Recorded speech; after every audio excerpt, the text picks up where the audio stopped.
life's flashing in the dark of the night. I'm playing Pac-Man, it's my second life. The joystick's in my hand, I'm unstoppable.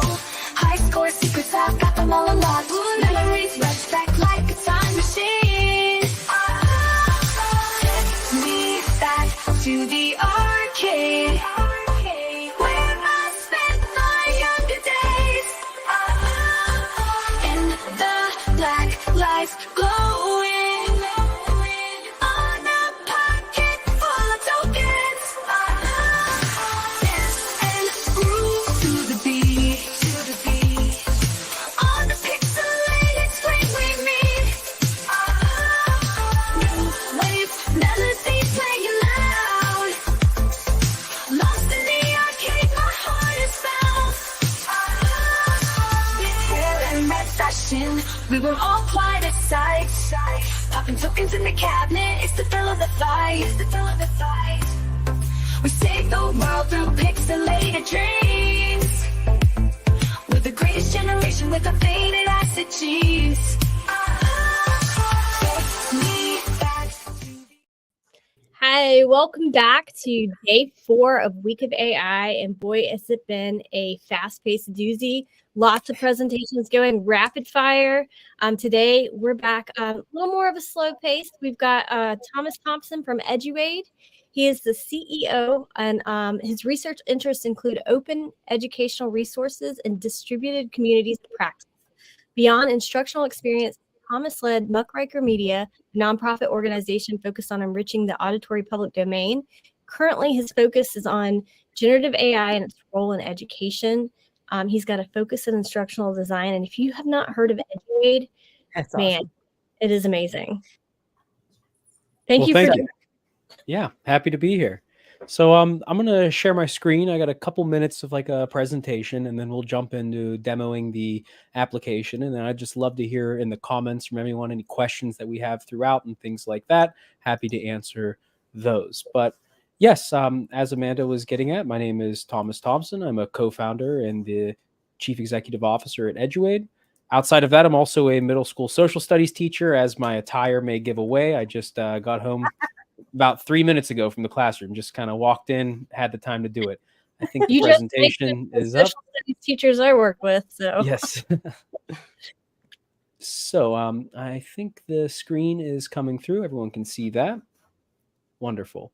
So Eduaide.AI, instruction by design, is kind of the idea here. And I went with this early 90s web interface because I in the sense I'm getting in the generative AI space is a lot of that kind of optimism and caution perhaps that we saw in the early internet days. Now that might be slightly before my time. I kind of have that distant nostalgia for it. But Eduaide is really coming out of problems that my co-founder Thomas Hummel and I saw while we were in the classroom, which was that we had high rates of attrition, right? The school I worked at and the school I currently work at, both of the schools in my teaching career, had turnover rates of over 40% year over year, which is astronomical. And that gives us the question, how do you build excellence in a field that struggles to retain talent? If you have teachers turning over within 3 years, how do they know, the norms, the practices, the knowledge, skills, and dispositions necessary to be a high quality expert teacher? Because professional development many times is just not cutting it. That you were getting at that a little bit in my research interests around distributed communities of practice, being able to give teachers a space where they can work with others, regardless of their geographic location, planning and sharing materials and things like that. And of course, the research to practice pipeline. There are best practices that we've been able to pull from learning sciences and the cognitive science of learning more broadly. Maybe there's some disagreement on, what the implementation of those would look like, but there is certainly a gap in that research to practice pipeline. So how do you attain mastery if you don't reflect upon or refine your practice? And it was really with those two questions in mind that we developed Eduaide. And this is where I would love to hear some of the things in the chat all around like friction points you see in your daily planning process or just in your day at work. Could be anything outside of planning. And I've built a kind of just matrix here, real simple, a novel problem that your school's really never tried to solve, or an old issue where the solution is elusive. Your school has maybe tried to solve it. This could be around maybe you don't have enough time to properly differentiate instruction, or perhaps you have students getting called out, at the beginning of class or showing up tardy, just general things that make the doing of your job as a teacher or instructional designer or instructional tech specialist or whatever it might be tougher throughout the day. I'd love to hear some of those, and we can see how maybe Eduaide can address them. I want to move on from that slide though, but that's the general idea. Are there problems that are novel, new, that you're experiencing lately that your school hasn't tried to solve? Or are there old issues out there where the solution's still elusive, and no matter what your school has done in terms of policy, you haven't been able to kind of nail down a solution? While we're thinking about some of those, let's talk a little bit about what Eduaide is and how it might address some of these problems you're throwing into the chat. Eduaide is an application for AI assisted lesson planning and instructional design. Makeup work, late work. Oh, exactly. There's some tools on here that would help you to design remediation assignments or prior knowledge scaffolding assignments for students who maybe miss days, things like that. Personalized learning. Oh, yes, with 5 different preps. I mean, this tool was specifically designed for you. I understand that struggle. The mobile phone use, I get that. Yes, I mean, I just had to deal with that today at school, right? But anyway, we'll address some of these in some detail here. But it's a workspace that integrates evidence-based instructional design with the power of generative AI.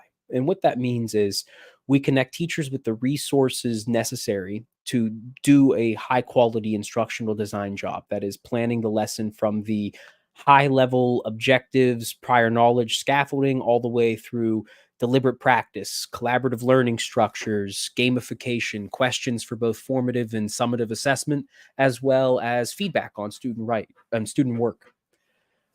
Eduaide is more than just an application, it's an approach to AI in education, in that it's firmly teacher-facing, human in the loop. The teacher is the core driver of action. They have the context and understanding of their students, and using this tool, they can develop a better understanding of their students through our tools like remediation and things like that, which we'll get into.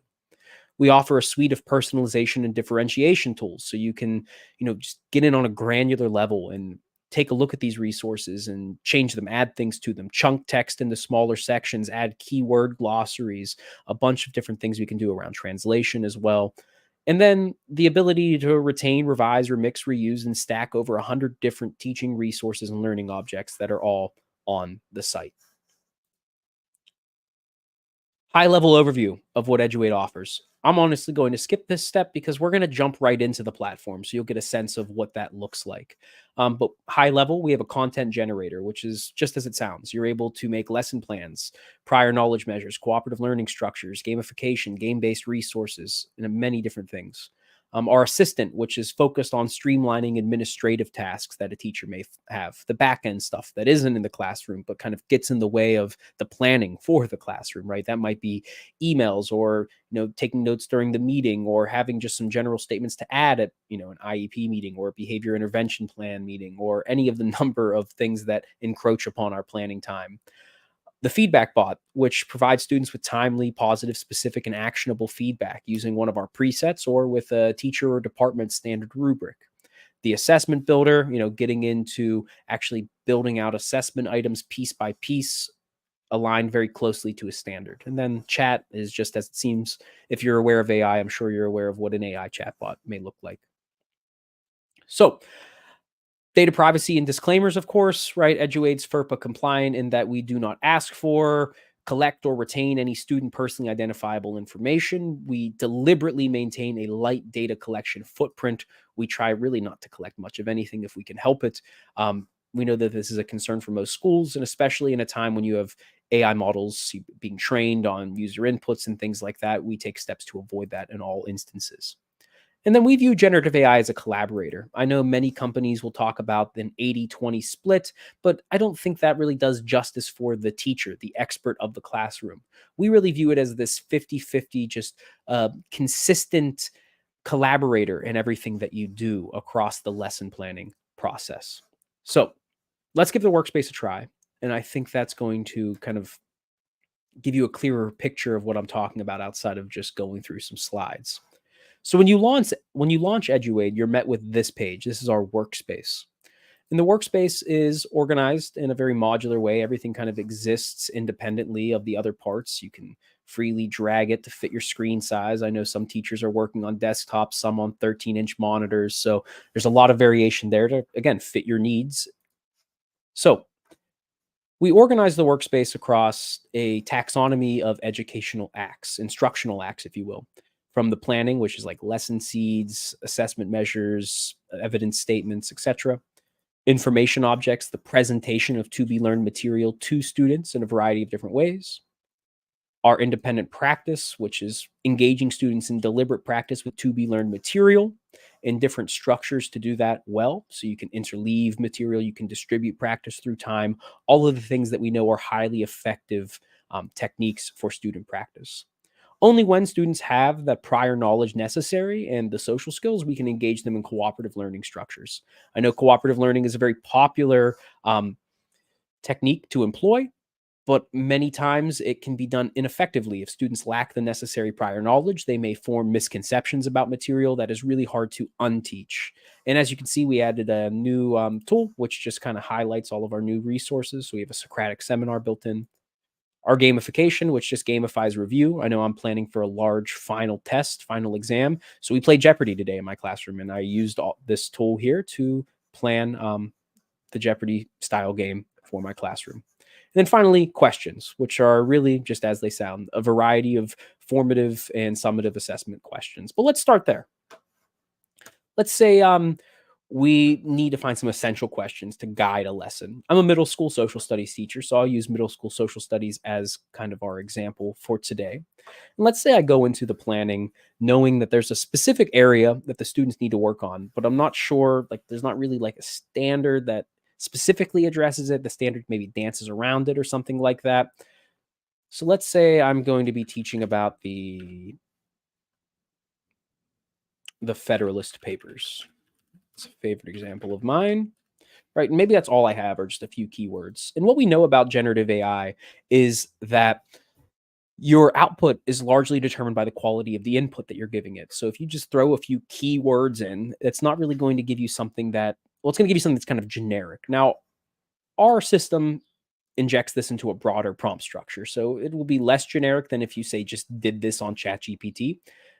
But we have this enhance button, which kind of optimizes your few keywords into a actionable learning objective. So now we have students will analyze the arguments put forth in the Federalist Papers to understand the importance of a strong central government in a democratic society. This is a totally different kind of objective than just the Federalist Papers, which is vague. Let's hit this for taxonomy scaffolding. And what we're going to get is a range of questions aligned to every single level of Bloom's taxonomy that we could use to ground instruction. From remembering, like, what is the main idea presented in the Federalist Papers regarding the need for a central government, to application. You know, can you think of examples where a strong central government could be beneficial based on the arguments? Synthesis. How could you combine the various arguments in the Federalist Papers to create a comprehensive understanding of the importance of strong central governments?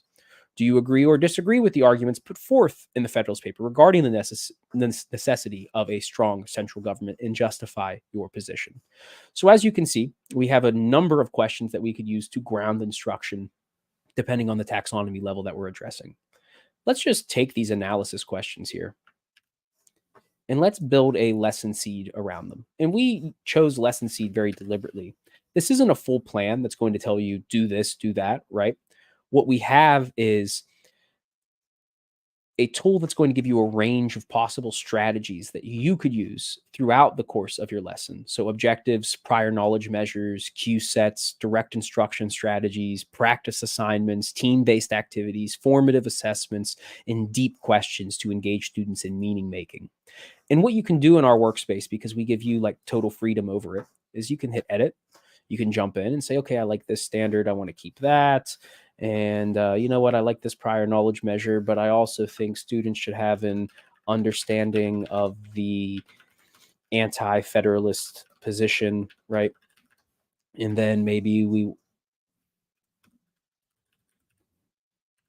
go through, okay, cue sets, you know, discuss the challenges faced by the newly formed U.S. in maintaining unity. Great. Let's activate the prior knowledge around what just happened before the Federalist Papers are put out. So now I have my cue sets picked. lecture, okay, it's not going to reinvent the wheel in every case because it doesn't need to, because we know that some methods are effective and some methods are going to pop up time and time again. But our lecture, our direct instruction strategy here is not going to be like the traditional teacher stands in front of a classroom and just drones on about something. Let's show you what this actually will get us.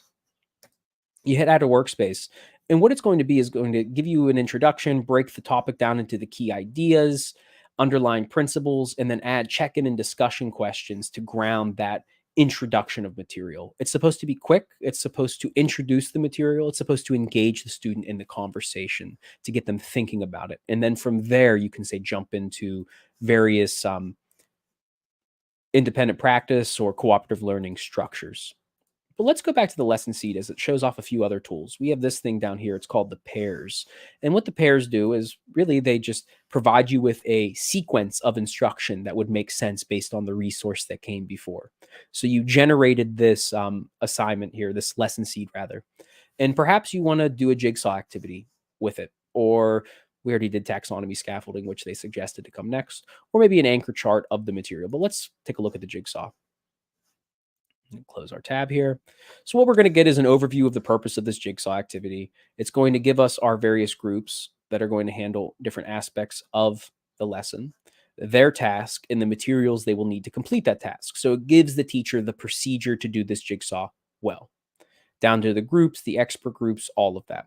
We're going to need excerpts from the Federalist Papers for analysis, historical background information, visual aids, etc. Well, hey, you can go into our information objects and you can start generating those now. You can get into the informative texts, which is really going to just kind of replace the use of a textbook or something like that. So you can now have texts that are going to be aligned directly to your needs.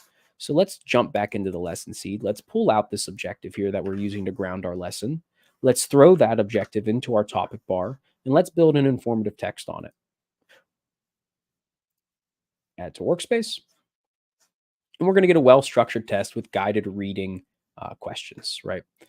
So we have arguments for a strong central government, very clearly segmented, broken up into small sections. We have a general overview of what the Federalist Papers were. And then, of course, as a social studies teacher, I would suggest, maybe implementing some primary sources around here or something like that. But perhaps you have English language learners in your classroom. You want to give them side-by-side copies. You can translate this into Spanish right on the spot. So now I have copies in different languages ready to go. Perhaps I want to take this text and, I don't know, say decrease the lexile level of it. That can be done. Or perhaps you want to generate answer keys for the questions or chunk text into smaller sections. You can do that. Conversely, you can say you have a clear workspace. You can add a blank card, bring your own work in. So let's say you have a text that you've been using. You can now throw that text into the topic bar, and then you can translate that text. You can chunk that text. You can do a lot of different things to play around with it. So you have freedom over your existing materials.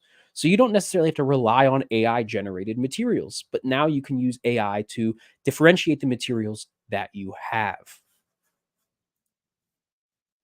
which I think is a huge use case. Now, to maybe just to show off a couple other things that are pretty fun, if I was to put the Jeopardy style in here, right? And sometimes it'll screw up the formatting as it just did here. But nice thing about that is I just had a workspace again, and now I have something a little bit better. Or I can pull up into my history. I can go into, let's say, some of my saved content here. I was planning some lessons today, as I was saying.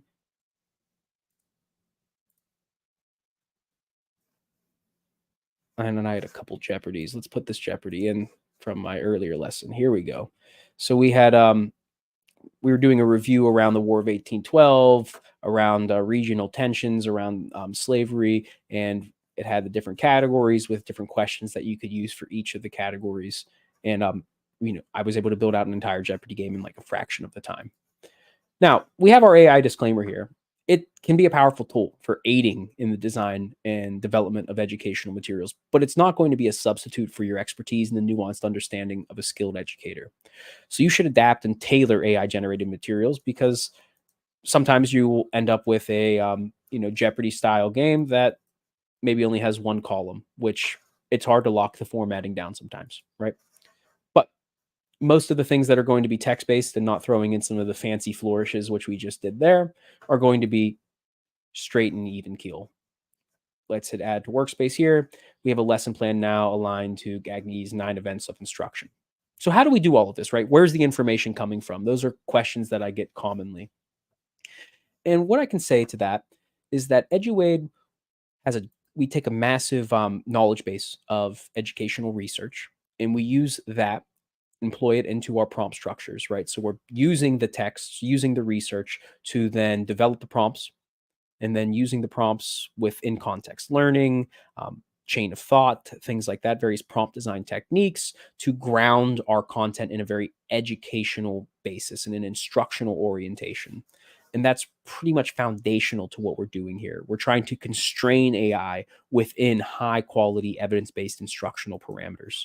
And what that looks like, of course, is, the lesson seeds always including explicit prior knowledge measures, or the unit plan including logical sequences of instruction.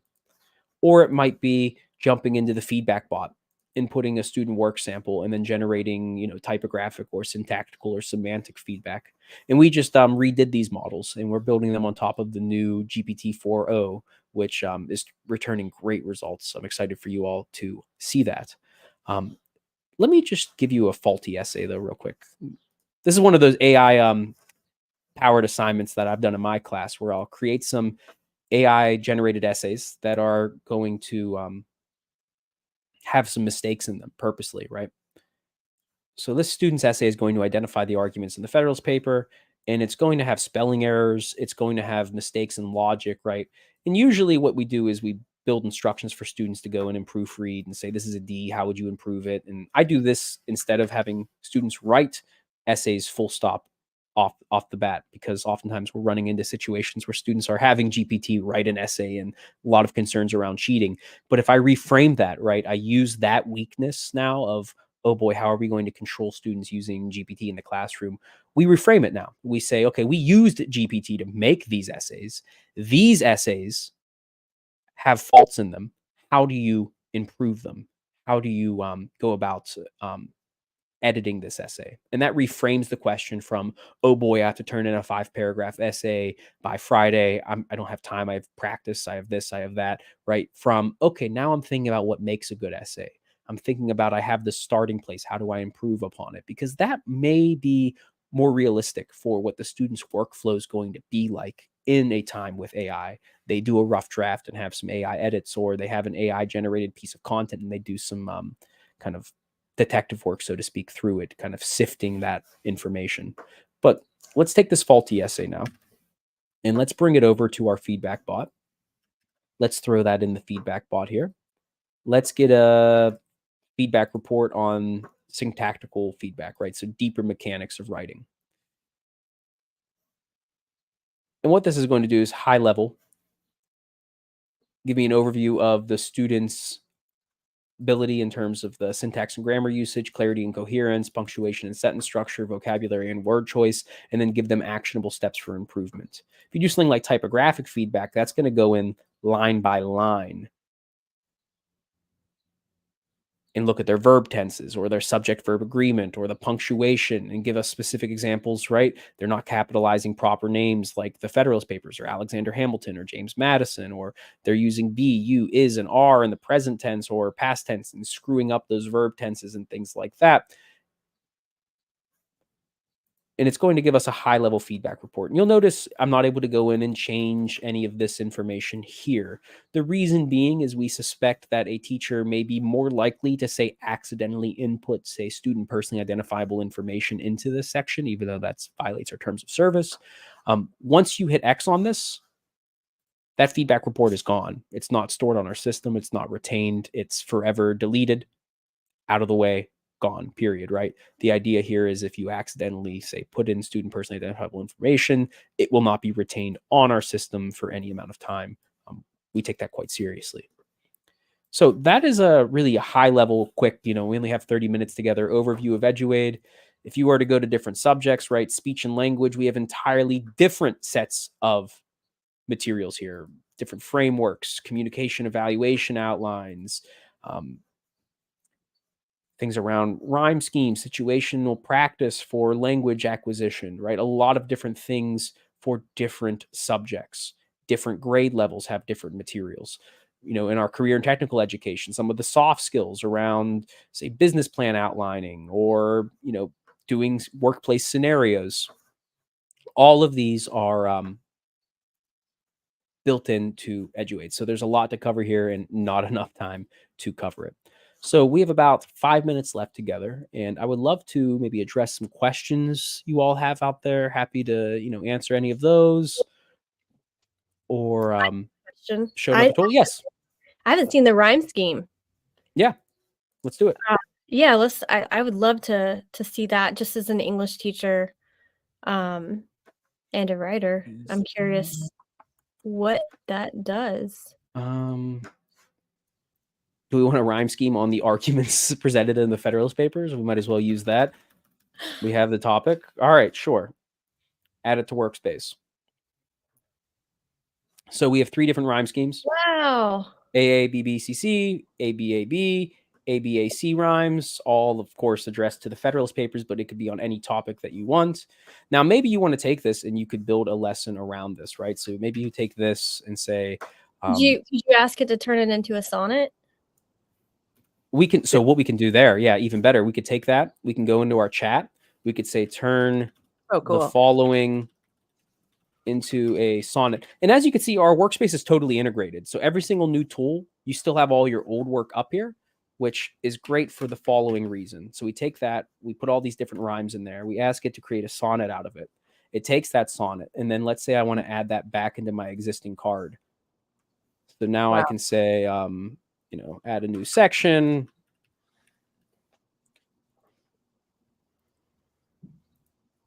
That's so awesome. They had you at rhyme, didn't they, Yes. Amanda?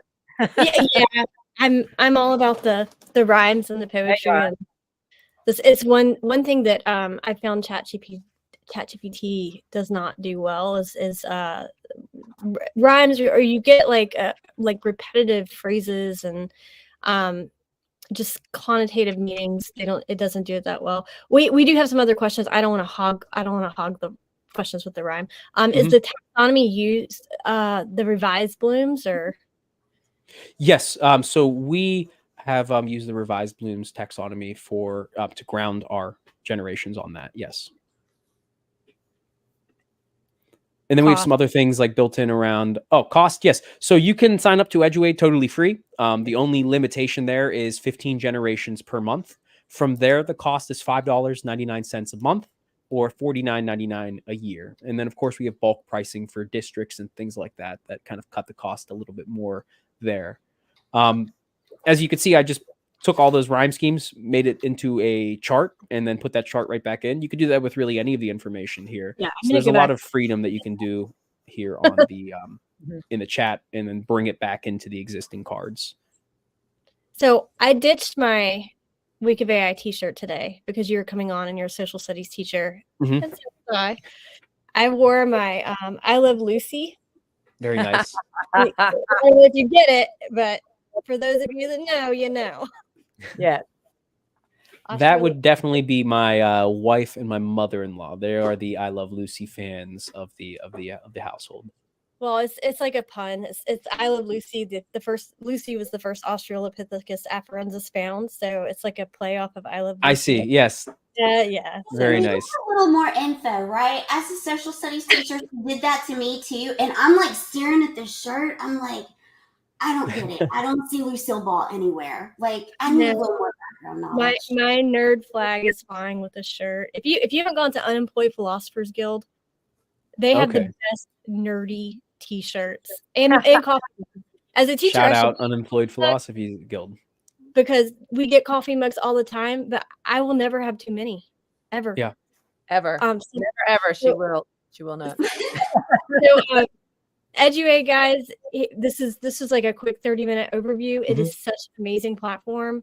It's built by teachers for teachers. They are still in the classroom, so he's creating solutions that he faces every day, or that they face every day. So I was making a Socratic seminar for class. I realized it wasn't on the platform. I was like, oh, well, that's an easy win. Let's just build some prompt around it.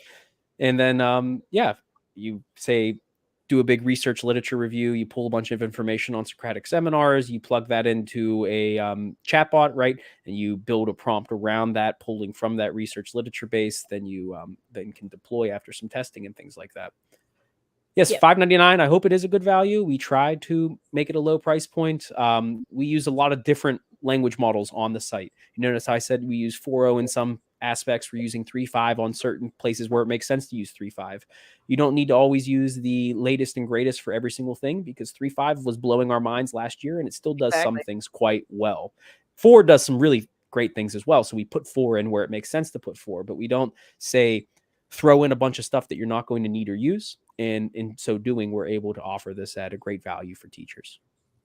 I love that. Amazing. And that's just a great all around like note about tech. You know, it doesn't always have to be the latest. Like if you Exactly. know you love a tool, it works. That was what they banged into my head in graduate school. Strip away all the technology and just ask, what is it that you want to accomplish? Right. And then find the tools that get you closest to that goal. Fit the learning objectives. Yep. Mm-hmm. Yep. 100%. Well, thank you. Thank time. you.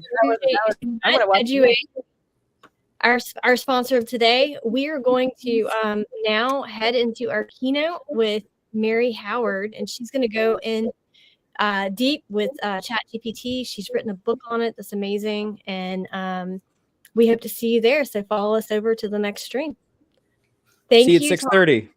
Yep. And Thomas will be in our leadership panel, and one of the most articulate people I've ever met on AI and GPT and just open AI. Anytime there's a panel that I'm putting together, his voice is such an added you just add so much to the conversation. So we're excited to have you back again this year. Well, thank you. Looking forward to it. I'll see you over in the next session. Sounds great. All right. See you guys in a minute.